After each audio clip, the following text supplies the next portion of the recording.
Game of the year. What will it be? Who knows?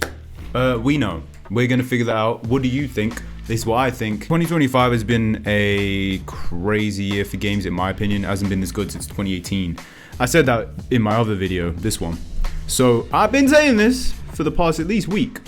Thank you, Bubble. Let's have a very light and simple discussion about what will be Game of the Year. I'm hot, so cue me without the hoodie on.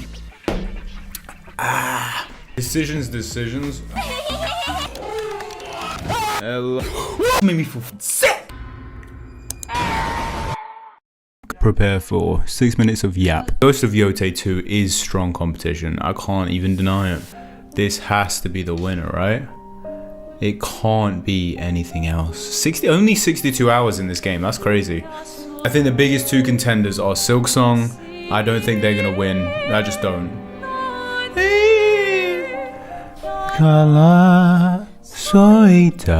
I miss this game.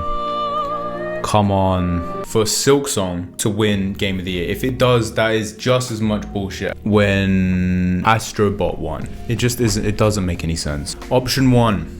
Expedition 33, as I said before. Option 2, I'll move out the way. It is gonna be Ghost of Yotei. I don't know if anything else came out this year that could match that. Rematch? No way. No chance, man.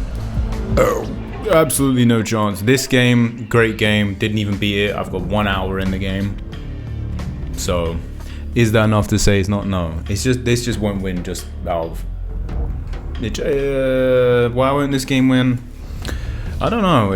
Why would it win? I suppose it's existed already. It's nothing fresh and new, you know.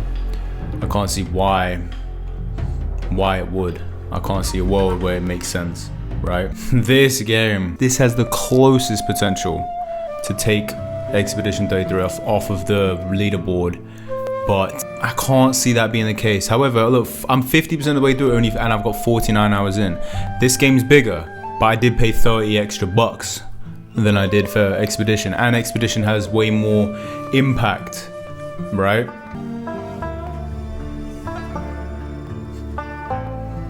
So we have, I think it's going to be another Baldur's Gate 3 situation where they just dominate. And I hope they do, because they deserve it. They worked hard on that game, man. They really did. Plus I'm streaming, so I just I want to be as active as possible on YouTube, but I just think there's certain topics that I'm going to probably talk about that are way too long for a TikTok clip or a short of everything else, let alone even if a big studio released this game. I just think they still would deserve to win. I don't know. What do you think? I think that they still deserve to win just because they're small. They're French, we ain't seen that before. They did something completely unique, turn-based, amazing story, best soundtrack ever. And I don't think I've seen everyone collectively agree that that is Game of the Year for a long time. Wukong was the closest, because everyone agreed Wukong was really good, but this is miles better than Wukong was, and I loved Wukong. Ghost of Tsushima should have won also, but again, I still think Expedition 33 is miles better than Ghost of Tsushima was. And I love Ghost of Tsushima. I think Ghost of Yotei is better, but that's a whole other discussion. I'll do a review on Yotei once I've gotten deep enough. Probably when I beat the game, because I find that more enjoyable, but who knows? I'm enjoying it. I think the only people that won't vote Expedition are people that didn't play it, specifically because it was turn-based. Spiciest take I think I have to do with this, and I don't think it's hot. I think it is the mildest take that you could possibly have with this, but for some reason it's hot.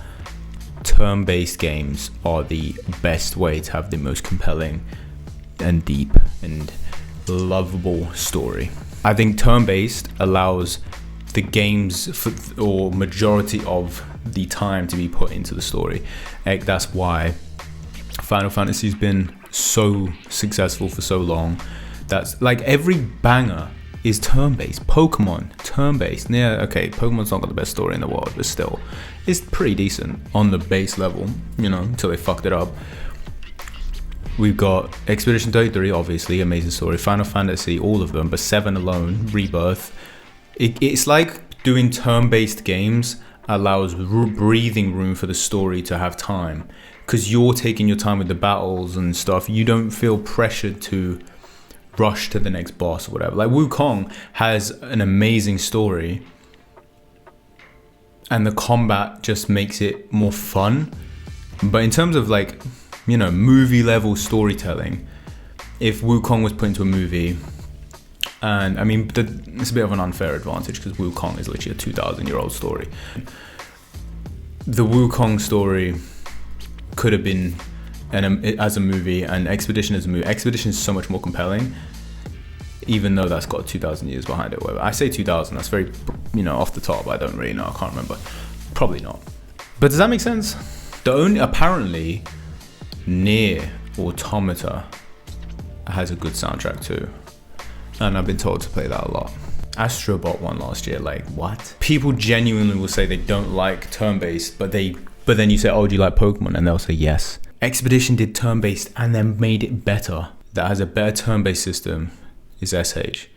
SH has a, well, not better. I think if you combine the two, SH and that would be really good. But turn-based is the best. SH has a great storyline as well. There's so many good turn-based games that are just, they're so good. So good. And they're the one that make you just like fall in love with the story. I heard people, Baldur's Gate, Larian Studios, Baldur's Gate people want